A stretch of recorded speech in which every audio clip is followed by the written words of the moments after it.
You're watching Leadercast. I'm Anthony Kovic. We're here at downtown Tampa at the Attic Cafe. And we have a couple of sponsors at Richard McIntyre, McIntyreFirm.com, and Podcast Multimedia Expo, that's podfest.us. And of course, we have our most important guest, which is Brian Kornfeld. Anthony, thank you for having me. Thank you for being here. Brian Kornfeld, he's the co-founder of Synapse and Synapse Innovation Summit, which is an event platform. Now, thank you for being part of today's Leadercast. What is Synapse and how is it important in the Tampa Bay area? So Synapse is a community around early stage entrepreneurship and innovation. It really is about bringing the innovators together and everybody who helps support the whole innovation ecosystem together. We as co-founders of the business have been a part of entrepreneurship and innovation in the Tampa Bay area for a long time.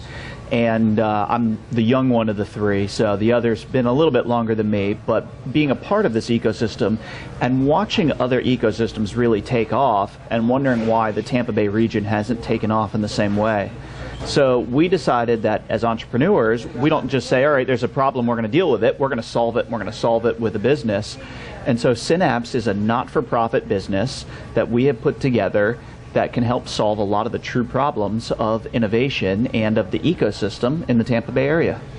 Is it only related to technology as far as Synapse, or is it a relationship between government, business, and the community entirely as an ecosystem? No, so that's one of the things that gets a little bit misnomered, is that innovation and technology go hand in hand. Innovation can be innovation in a number of different industries. At our recent event, the Synapse Innovation Summit, we actually did a lot of focus on culinary innovation. And if you think about the past of the Tampa Bay area, there's been a lot of great restaurants and chains and culinary innovations that have started here, even Outback Steakhouse and all of their chains. A number have really taken off from this area. So we really want to focus in, and also we focus a lot on 8 personas, and there's different personas through the ecosystem. And so as you were asking about who the people are that we're trying to connect, the 8 personas are the entrepreneurs or the innovators, the investors, the talent who's in the area, the educational institutions, the government, the large-scale corporations, the innovation enablers, and I'm blanking on the entrepreneurial service organizations, accelerators, incubators, co-working spaces, and all of them together are what make this function as a whole. And without one of these personas playing their role, the ecosystem really doesn't function and it doesn't thrive in the way that it should. There really is a method to the madness. There's a reason Silicon Valley became Silicon Valley, and it had to do with the educational institution of Stanford. There's a reason Chicago became Chicago, and it had to do with the hard-nosed entrepreneurs. And New York had to do with the money. Cincinnati, which a lot of people don't realize had taken off in terms of a great place to start businesses, all had to do with the corporations like Macy's and Procter & Gamble being a big part. So as all the different groups really come together and they work together, that's what creates the greater good for everybody as a whole. Now, that's how you organized the whole event at the Amelia Arena as the location, and it was, bigger companies and big names becoming part of the whole thing. Tell us a little bit about that aspect of how it became part of the arena.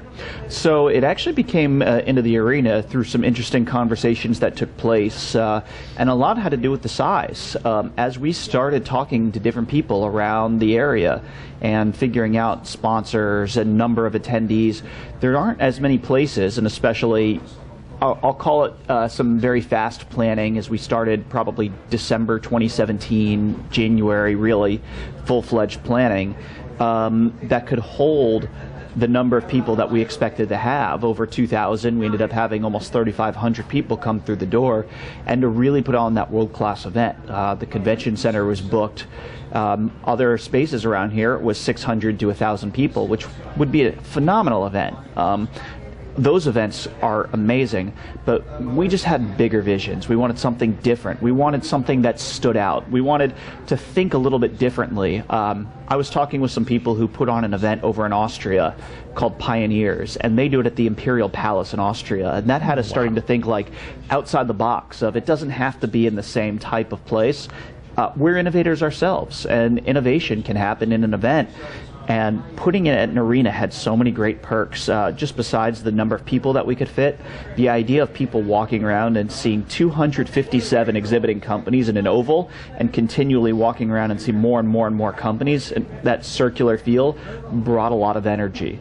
The fact that we could put the stage on the floor and we could utilize the bowl and we could utilize that beautiful video backscreen and Jumbotron that they have at Amalie Arena that Mr. Vinnick has put so much money into, the largest indoor scoreboard and a Jumbotron in the country, that's something that we could utilize as our video board. And just the ideas started percolating with this blank canvas of an arena and something that nobody else has ever done in this area, and we were able to take it and we were able to make something amazing with it. I would agree, because it took me 4 hours just to make it one turn on one level, just to make it through all of the people that I needed to talk to and be a part of this. And I didn't even get to half of them. And that was the whole point. It was the energy. It was the connections. It was to enable, one of the things that we're trying to do here is to enable collisions and the right collisions to take place. And it doesn't just have to be a networking event and hoping that you have the right place and the right time. It's a lot more intentional. And so being able to have that happen where somebody can walk around and have to talk person after person after person, continually getting stopped, having great conversations, meeting a customer. Today we were just talking with some Tampa Bay Wave, and they had 2 different companies in their current cohort get investors because of the conversations that took place. It's amazing to hear these stories and the aftermath that took place, and it had everything to do with just utilizing a different layout. Now, how did you end up getting involved with Synapse? Is that something that, even though you're part of the co-founders, is it that you became part, or you were part of actually the initial idea? No, I was a part of the initial idea, and it came from a couple of different places originally, and a lot of people will get credit for this beyond just the 3 co-founders, myself, Mark Blumenthal, and Andy Hafer. My background is actually in aerospace engineering, so I'm a rocket scientist. Oh, and rockets. I will. My wife will tell you that I'm only allowed to say that a couple of times a day, or that something's not rocket science once or twice a day. So you must get that joke a lot then. I get it all the time, and I utilize it and I abuse it to perfection. So as I was moving, I grew up in the Tampa Bay area. Love this area. Absolutely, just. This place is a phenomenal place to live, to raise a family. I would agree. To grow up. Absolutely. And I take a lot of pride in this area. So I lived out in Los Angeles for a couple years. I moved back here in 2009. I launched my first company in 2013, and I really got myself involved with the startup world around then. Going back a couple of years ago, I started to see a lot of the problems within the local ecosystem and some of the missed connections that were taking place, and I started asking, why are we not taking off and going to the next level, like Nashville, like Austin, like Boulder, those up-and-coming cities? Why was Tampa, St. Petersburg, the Tampa Bay area not being listed as some of these markets? Right at that time, I had finished my MBA at USF, and they invite alumni back to see guest speakers, and a guest speaker was Jeff Vinnick. So Jeff comes, and I listen to him talk, and the students have to go back to class, so I talk to him a little bit afterwards, and I say, I'd love to be able to help out and try to help you figure out some of these problems, because he started talk. It was the first time I'd heard him talk about this idea of an innovation hub, and that he was trying to overcome some of the same problems. And so I met with him about 2 months after that, and that's when I really started doing a lot of the research that went into this, and started thinking about how can we leverage our strengths, not just capitalize on some of the weaknesses that we have. And so we started talking, we started having these conversations. In parallel, I met Mark Blumenthal, and Mark and I, we said, all right, let's sit down for a 30-minute meeting. And that turned into 2 hours. And the 2 hours on a whiteboard drawing out some of this framework, some of the premises, some of these things that we could do, some of the ways that we could create these connections. That was really one of the first conversations that started to branch out to Synapse. And then a lot of these conversations continued. General Dave Scott came in and brought in a lot with SoftWorks and what's going on in Ybor City, and Hondo Gertz. And Hondo, it was known for telling Mark, I have a $40 billion defense budget for innovation, and I don't know how to spend it in Tampa Bay. And that was just kind of that enlightening moment, that we weren't utilizing the local corporations and the local strengths well enough, and we weren't building this as a community. The last piece of the puzzle then was Andy Hafer, who runs a company called Dynamic Communities, where they build communities around Microsoft products. Oh. And Andy said, this we should frame as a community. If we make this a community, this ecosystem is going to thrive. And that's when the three of us really came together and we started building out what was then called the Cuban Sandwich Project. It had to have a Tampa flair to it, like the Cuban sandwich. Yes. But a Cuban sandwich, if you think of it, it's kind of hard bread, 3 different types of pork, pickles, mayonnaise, and mustard. You wouldn't think it would go together that well, but when you take a bite, it's amazing. It's delicious. That's what Synapse is you don't think about all of these different pieces coming together very well, but when they do, it makes magic happen. And that's what we're trying to make happen here in Tampa Bay. Now, are these systems like Synapse already functioning at other parts of the country? So or is it just a model that you guys created here from scratch for our Tampa market? But there are some systems that I would call similar, that are very industry or location specific, but none due to the level that we are working on. Some will connect investors with entrepreneurs, or entrepreneurs and mentors, or the jobs seekers and corporations, but nobody is bringing all 8 personas together. The fact that we can actually connect all 8, the fact that we can bring together this in such a unique way, and especially with the landscape and the framework of Tampa Bay, where we are a very wide region, but if you count the 7-county MSA, or even if you were just to go from USF to downtown St. Pete, it's very wide geographically. It's much bigger than New York City. It's much bigger than Tel Aviv. It's not Israel as a whole, but Tel Aviv. That's part of the problem that we have to resolve, is enabling people who don't live right near each other, might not hit each other on a day-to-day basis or run into each other on a day-to-day basis, to work together in collaborative ways, because the student at USF and the designer from Ringling College and the money from Snell Island and the co-working space in Channelside and the entrepreneur who works in West Shore, they might all need to come together, and we have to find ways to make that happen. Yeah, because the Tampa Bay area is technically 3 counties. Correct. And 3 major cities. Mm-hmm. You got Tampa, St. Pete, as well as the Clearwater area. Exactly. So that's 3 different county commissioners, 3 mm-hmm. different city councils, and lots of business interests that cover their area as well as all 3 areas. So there's not enough people that may cover enough of the market. So Synapse is trying to bring all these areas together in a place that can actually communicate. Is that really the focus? So Synapse is built based off of 3 different platforms. We have the event, the Innovation Summit.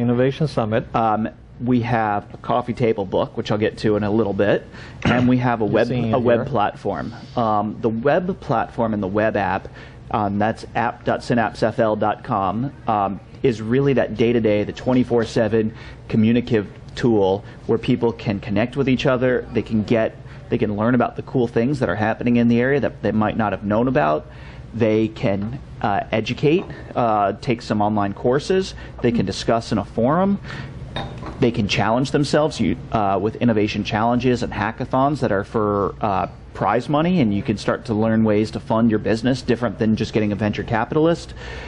There's a number of different things that platform can do, but the goal of that is to be the 24/7, 365, the digital pane of glass that anybody at any time can go on to find what it is, when they need it, and be very purposefully driven. It's almost similar to like a Match.com for innovators or those within the entrepreneurial ecosystem. Now, to be part of the platform, is it expensive? No, actually, it is free for just about everybody to be part of the platform. We charge a small fee for the innovation enablers, service providers, the lawyers, the bankers, the accountants, and that's just because it's marketing, but it is so small of a fee that you'll laugh at it. Now, the book, tell us a little bit about the book. That's the 3rd version, right? Yes, the third thing that we do is a coffee table book, Innovate Tampa Bay. this is a part of our Synapse medium that we're utilizing. It's a book that's intended to help spread the good news of what's going on. When we were going through some of the real problems of the Tampa Bay innovation ecosystem, we discovered that good news isn't being spread well enough. People aren't hearing about all the great things that are happening, and something cool could be going on just right down the street or in your same building, and you would have no clue whatsoever. And so that's why this book was so interesting for us to be a part of this, because it is 350 pages, over 150 companies and innovators and thought leaders of the area, and it really chronicles all the great things that are happening. It talks about cool stuff. It shows cool companies. It has excellent technology in there. There's actually augmented reality that's a part of it through the different pages, so you can have a video in there through augmented reality. So just because it's a book doesn't mean that it's not technical at all. This first version we launched last year. It was a huge success. It was actually so successful that version 2 is coming out in late 2018. It's currently in production, and if you want to be a part of it, or you know someone who wants to be a part of it, you want to nominate a company to be a part of it, go to synapsefl.com and you can nominate companies to be a part of Innovate Tampa Bay Volume 2. We'd absolutely love to hear all the great things. We'd love to make this next version even bigger than the first version, and it would be great if we could just do a whole new, different, there will be some repeated people in here, but if we could start to get all new and really then start to get that feel for who are the top innovators in the area and how that cycle works, where people are building and growing companies and seeing what happened between 2017 and 2018, that's when we're going to start to see progress, and that's when a lot of people, not just within Tampa Bay, but outside of Tampa Bay, are going to catch on to how amazing we are. Now, when it comes to being nominated, can you nominate yourself, or is there a specific area of innovation that you're looking for in the book? No, we're looking for all sorts of innovation. There's no lack to innovation, and you can nominate yourself. You can nominate other companies. I'm sure you're going to go nominate yourself right after this. I'm putting that right on the schedule right now. Innovation in interviews. We would love to have all sorts of innovators, all technologies, industries. There's so much that is innovative in the world these days, and if you just think about it in that little bit of what am I doing differently than somebody else, how am I thinking differently, how am I thinking ahead, please nominate yourself, please nominate a company to be in this book, and we will make sure to reach out to you and see if you qualify.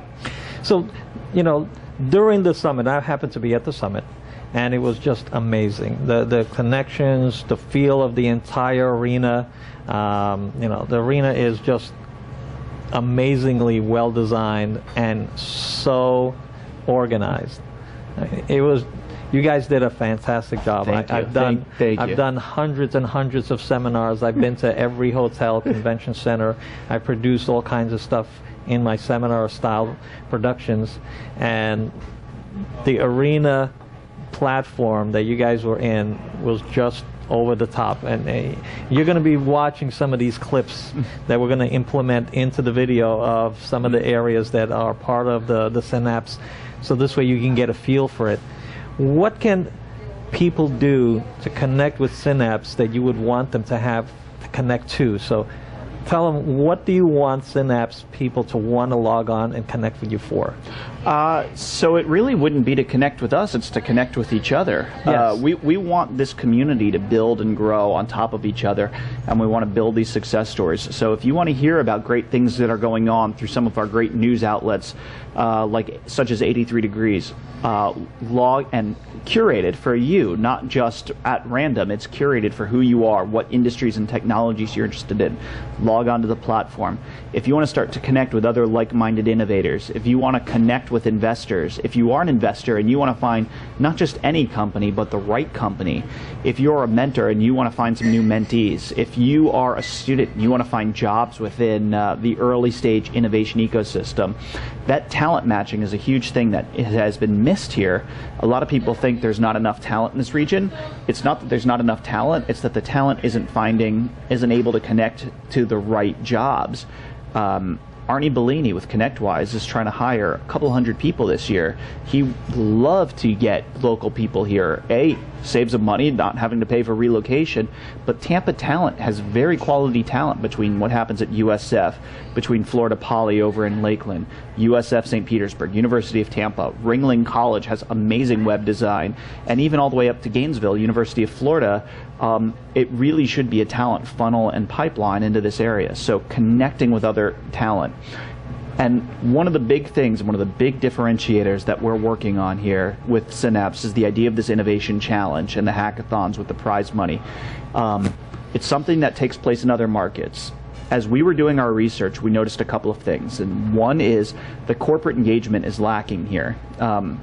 That the large-scale corporations, places with money, they were not getting themselves involved with innovation. And I know I used to work for a company, and they have a technology hub in the Tampa Bay area, and their tech incubators are in New York City and Tel Aviv. We would love to have them have a hub here. All these things going on, so we started to ask the question of how do other cities get their corporations involved, and that's where the study of Cincinnati came in. And in Cincinnati, they were kind of a drowning ecosystem themselves, and Ernst & Young put out this article called The Power of Five, where they were talking about the 5 different personas and how the corporation played such a key role with Procter & Gamble and Macy's. And what they started doing was putting on these innovation challenges where they were crowdsourcing their innovation. They were putting out ideas and saying, solve our biggest problems. And what was happening is they were getting the benefit of multiple options, outside the box thinking. The crowdsourced style innovation. It was faster and it was less expensive. So all of those a win for the company. And then from the entrepreneur side, they were getting the chance to make money. They were getting built-in customers. They were getting new ideas for tech and places they could go. They were getting a pipeline into companies, and they were getting pipelines into local incubators and accelerators. And then the overall ecosystem, the benefit that they were seeing a merger and acquisition pipeline. They were seeing customers, which is one of the biggest things that you can have, so people could make money and make local money. And they were saying an infusion of capital, and that infusion of capital was what kept the spiral going and really started to build up Cincinnati. And Tampa Bay, that's something that we are focusing strongly on, and that we are really going to benefit, because we have some awesome companies here. We have some awesome technologies and industries that are world leaders here, between Moffitt Cancer Center and what goes on in the healthcare space with the banking that happens. Special Operations Command Home is 100 yards away from us. The sports and entertainment. We have some of the most innovative sports teams in the world, between the Rays, the Lightning, the Bucks, and IMG Academy down in Bradenton, and what they do for the high schoolers. And again, the restaurant space and the entertainment space, and also the blockchain space. One of the sexiest things out there right now, blockchain and cryptocurrency. There's a whole co-working space that is just for blockchain technologies called Block Spaces, and they've been booming since they launched within the last few months. They have a couple hundred people who come there for their meetups now. It's really phenomenal to see. Now, with so many companies that we know, that the big box chain companies like Toys R Us, Sears, and others who are not participating in organizations like Synapse, where they're connected to innovation, knowledge, and what's happening in the changes in technology. How important it is for them to actually make sure that they're connected to these things, because the little amount of money that they're actually spending, they're getting access to a lot of brain power. Yes, they are. And if you see the corporations that are thriving versus the ones, you mentioned a couple, Toys R Us just declared bankruptcy, Sears is closing more stores, but Macy's is doing pretty well for themselves. They're the ones who are doing this. Nordstrom puts a lot into innovation, actually. They have a very strong innovation team. Those are the ones starting to take off, and they're the ones who are able to keep up with the times. And it's almost like in the movie Moneyball, when Billy Beane starts thinking differently, and people say, like, well, you're gonna get yourself out of baseball because of this. And he looks up and he says, adapt or die. And that's the way it's working out right now. And if people are not trying to not only keep up with the times, but stay one step ahead and really go to where the ball is going, not to where the ball already is, they're going to struggle, especially going forward. Things are moving so fast right now. Those who are keeping up with the speed, those who are running faster than the technology, are the ones who you're going to see continue to stay around, while others are losing out. Now, You've mentioned the word innovation a lot during this conversation. What does it actually mean for the purposes that you're talking about innovation? Because every industry has their own version of innovation. That's a great question. To me, innovation means doing something new. Just whether it's technology based, whether it's culinary based, whether it's entertainment or art or music based. There's so many different ways to do something new, to think differently, to try to push to another level, go beyond borders. The idea of flying to Mars. There's so many different ways to do things, and it's pushing the envelope. That is innovation. Now, innovation when it comes to automobiles, is Tesla in any way part of some of the innovation content? Because I'd love to see what they're up to in our area. Actually, I just saw an article when I was just flipping through my computer before coming over here, and that they're shipping their first Model 3s here to Tampa Bay as we speak. So Tesla's doing a lot of great things, not just in the automobile space, but in the energy space and the green energy space as well, with their power walls, their solar walls. Yeah, their power walls are amazing. I mean, what they're doing on the power walls, but that's just for the home user. It's the micro power grid that is the innovation that's coming down the line. Yep, and that's for now. It's they're ones thinking one step ahead. It's the idea of coal power plants and the current state of power plants. They're trying to say, how do we get away from it? The idea of gasoline fuel cars. If there's oil shortages, how do we get away from it? And so if you start to think that, all right, now you need electricity for your car, but electricity is being fueled by the same gas or the same coal, how do we change the dependency on that? And then how do you change the dependency on that and that? And that's the way that they're thinking of going all the way through to create a full self-sustaining ecosystem of energy. Now, when it comes to the platform, we have the virtual platform. I want you to get into it a little bit of the true value of how people are utilizing it to connect. What companies should be connecting, not just their company, but their top people or their innovators of their company, to make sure that they're up to date with all the connections that happen in the platform of the online platform. Well, and a lot depends on what you need or what you might not even realize that you need. So that's why I would encourage people to go look at the platform and see who's there and what's available, because you might see somebody on there and say, oh yeah, I do want to connect with this person. I didn't quite realize I might need a mentor, or I might need a lawyer for this particular reason. We have people who are joining it all the time and finding all sorts of different great connections. I have a good friend who I got a notification on my phone that she had joined, and I saw the notification about an hour after she joined, and I said, oh, thanks for joining, and she said, no, thank you. I've already gotten 2 pieces of business for my marketing firm just from the last hour. So if you're trying to grow your business, if you're trying to find people in this area to connect with, if you're trying to raise money, if you're trying to invest money, if you're trying to join an accelerator, if you want to be a part of these challenges, one of our first major challenges is going to be going out very soon, all in the blockchain space, so stay tuned for that. It's going to be a very cool thing to see this come to fruition. Join the platform, come back to the platform, come check it out, set up your notifications so that way you're seeing things come back to you every day, and the possibilities at that point are endless. Now, was the platform designed kind of like a LinkedIn, or is it, you're trying to implement something different? No, we're trying to implement something different. And I know LinkedIn has the thought that you can connect with people through a business world, but this is A, supposed to be regionally based, and B, it actually offers more than LinkedIn can. It offers those connections in the news, but it also offers the idea of the challenges. It offers the idea of that smaller discussion forum that you can have. It offers the educational pieces and content, and it really is with the idea of building a community that's sustainable within itself day in and day out. Now, when it comes to the innovation challenges, can you get into it a little bit more, and what can people donate to be part of those challenges as far as prize money, et cetera? What are the issues there? There are no issues with it. We're trying to get that corporate engagement. We're trying to get companies who want to have their largest challenges solved. And we did 3 challenges at the Innovation Summit for $3,500 each.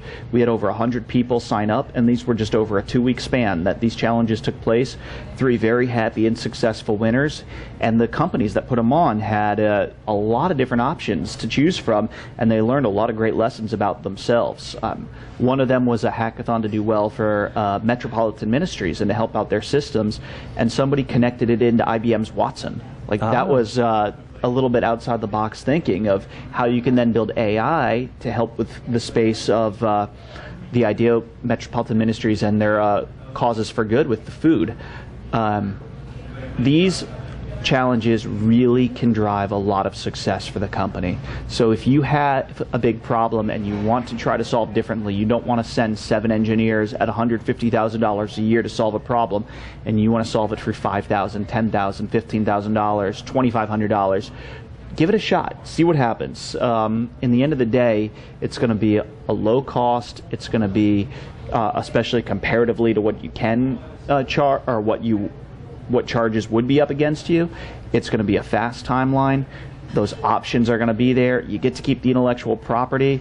It really almost turns into a no-loss situation for the company. So what you're saying is, if I'm capturing it correctly, a company can say, hey, this is our problem. Instead of putting 3-4 engineers at $150,000 apiece on a 2-year project, they can organize, Synapse can organize what the project parameters are, put it out on call, make it into a profitable thing for whoever the winner is, or the team, and that's it. Yeah. Wow, and Synapse will host, Synapse will judge, Synapse will set the criteria, they will make sure it happens for you, and Synapse will then make sure the winners get rewarded appropriately. And we're working on building some things into the platform. So the winners of the challenges will have some medals up on their profile page, and you can see who's actually been the ones participating and winning. But yeah, that's the point, is to solve the company's biggest problems at a fraction of the price. Now, not only do they solve the problem, but the people who actually participate get the credibility of being the problem solver for whatever that project is. Yeah, and there's a chance of a job pipeline, there's a chance of an investment, there's a chance of an acquisition for your company, and really a lot of times what happens is an entrepreneur and innovator might be focused one way, and then all of a sudden this problem comes out and they realize if they just shift that focus just a little bit, what they're doing, that's going to be what takes their company and their small stage company and make it a medium stage and a large stage company. And a great example of this, and this was on a much larger scale, was the original X Prize. So the original X Prize put on was for $10 million to whoever could create a reusable space vehicle. And the person who did it, was Mojave Aerospace Systems, and I know $10 million is much different. It's, again, a much larger scale, but just to give an example, Mojave Aerospace Systems, they ended up winning. They could launch a vehicle into outer space, land it, launch it again, and land it within a 2-week time frame, something that couldn't be done with the space shuttle. It costed, for them to build, it actually costed more than $10 million. However, they were quickly acquired by Richard Branson, and they've now become Virgin Galactic, and they made money hand over fist on what they did. And when it came to that $10 million from the X Prize and what they put on, it was a small fraction of the price of the space shuttle. The reusability factor was there. It was done, I think, 2.5 times faster. All of these benefits, so everybody in this process has benefited just from that challenge. Now, what's the next, what's the next chapter for next year? Is there a schedule for next year's Innovation Summit? We don't have it scheduled yet. We are still looking to do it at Amalie Arena. Unfortunately, the NHL owns the schedule for now until July when they release the schedule, but once the NHL schedule comes out, we'll have dates set for the 2019 Innovation Summit, but we're looking forward to having it again. We're looking forward to making it bigger, better, more people. We had almost 3,500 people there.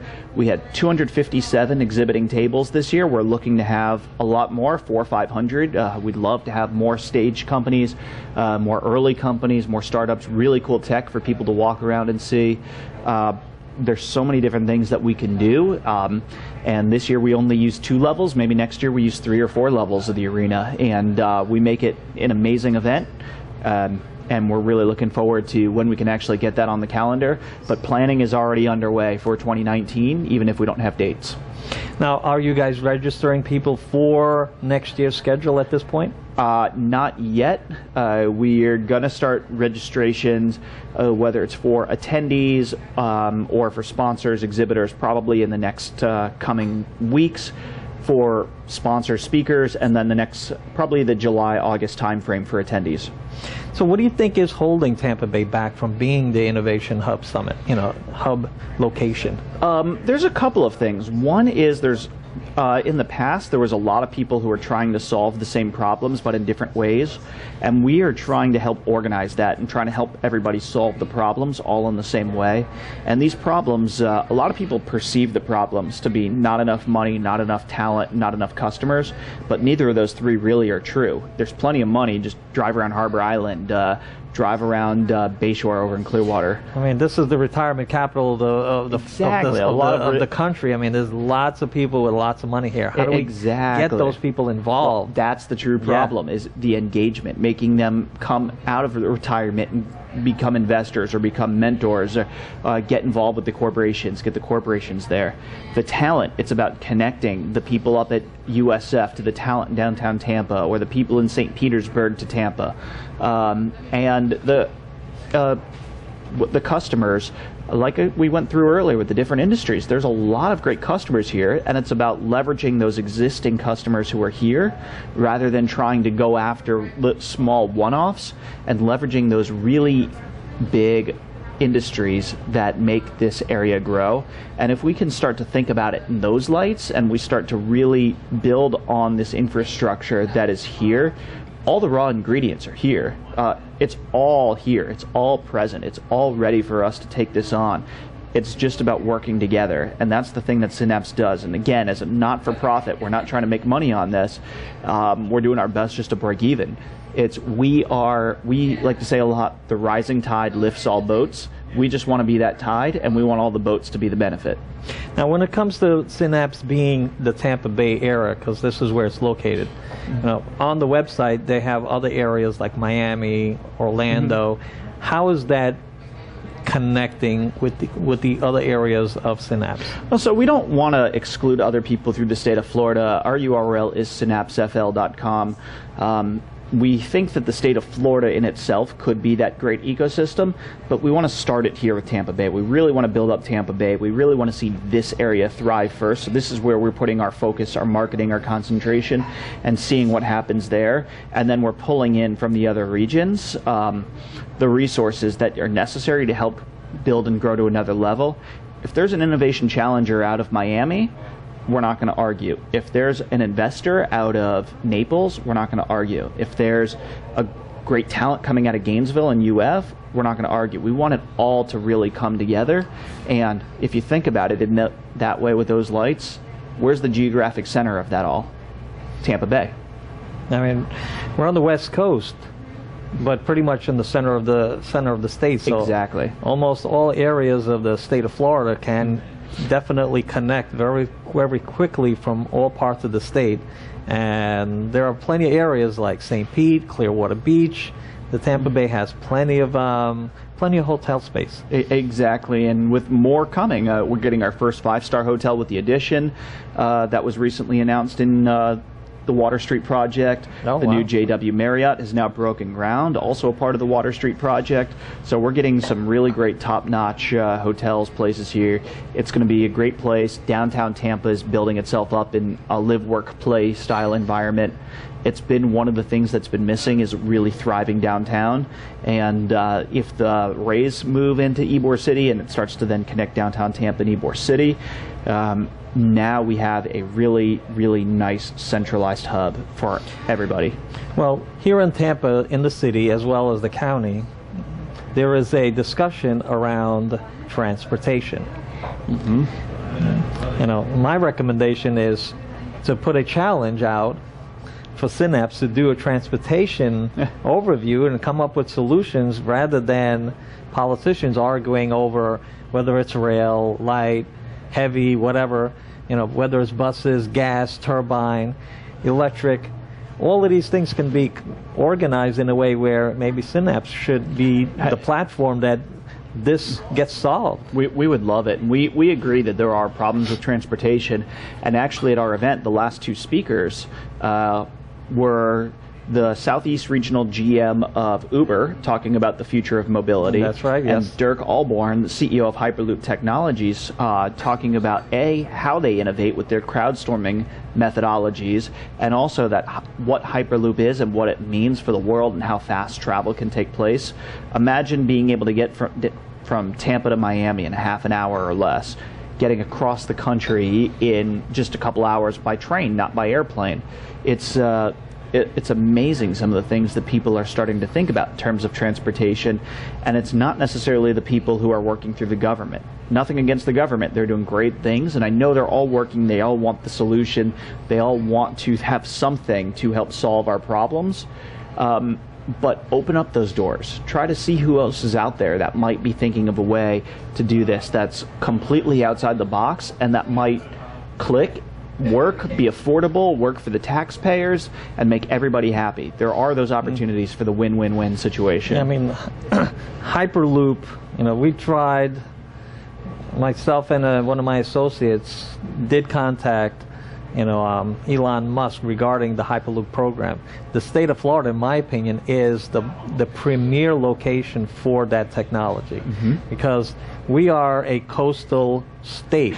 That means in any part of the state, a Hyperloop would be an enormous access to whether it's from one side of the state to the other side, it could loop all around quickly and connect in the center in a couple of spots to where you can actually maneuver anywhere in the state of Florida, compared to other states where their cities are in various areas. Maybe you can go back and forth. But Florida, you can go around the whole peninsula in one Hyperloop, so to speak. Exactly. And that would just be a really cool thing.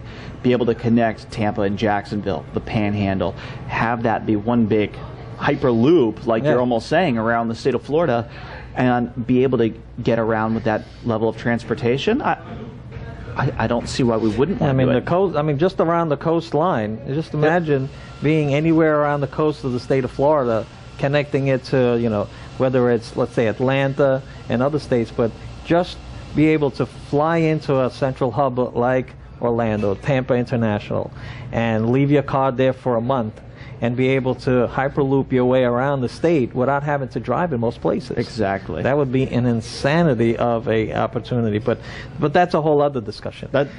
And we could have that discussion for a good half an hour, and I'm sure we'd come up with some great solutions. And I'd love to hear solutions that are out there from anybody who's watching. I mean, it's the people and the masses, and the reason that this crowdsourcing and what they even call crowdstorming of innovation, getting the ideas of innovation from the masses, breeds better solutions. Now, the internet was designed for people to communicate, but it's been basically people pushing data out. That's what Synapse is now, developing these platforms for actual people who are innovators, technology, the corporations who will benefit from these ideas.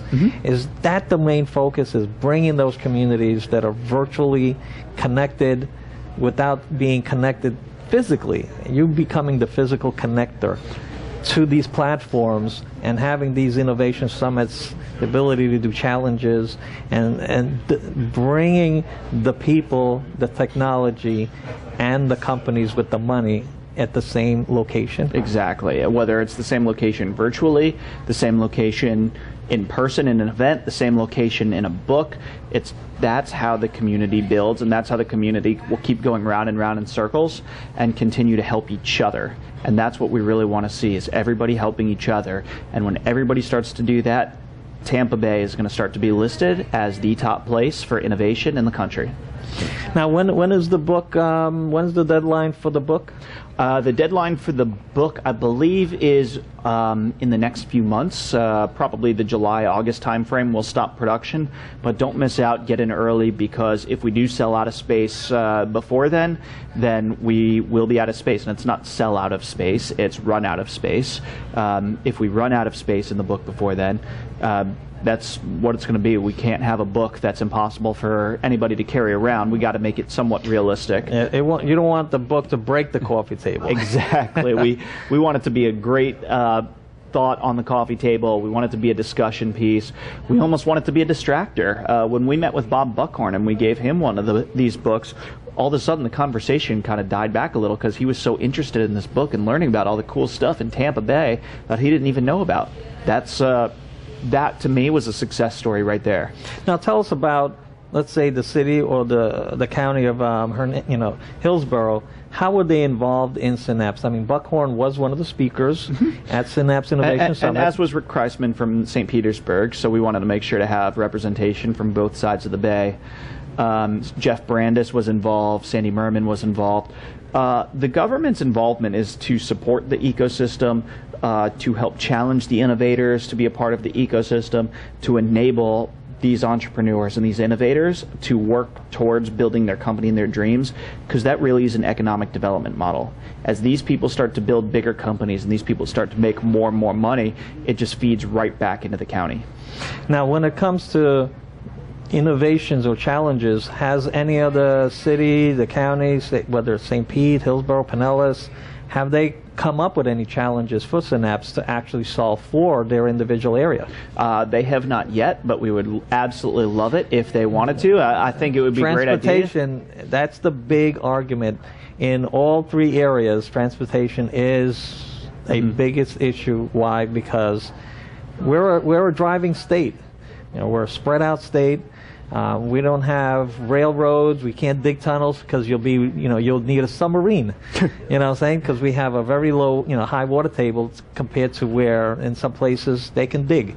So, what are some of the challenges you can tell them? Hey, we could implement some of these challenges for communities. Well, I think it even goes just beyond the transportation issues. I think there's other issues that do plague our area, and that we really could start to think about. I think Hillsborough County could start thinking innovatively of how to pay for a new baseball stadium. It's Pinellas County. Put the challenge out to the community. Let the innovators actually come up with answers. Pinellas County could start to challenge themselves on what to do if the Rays end up moving with all the land. There could be some really cool things to do. It could be the Synapse Stadium, Tropicana Field. Yeah, you never know. How do you leverage in a cool way what happened with Armature Works over by the riverfront? It's been something I have rarely ever seen a building or a location take off in that manner in this area like Armature Works has. I have not been there without having to wait in line after line in a very good way to get food. There's so much energy, so much excitement that goes on there all the time. How do we get more and more innovative with our buildings and with our whole infrastructure? I think there's a number of options, things that we can challenge on.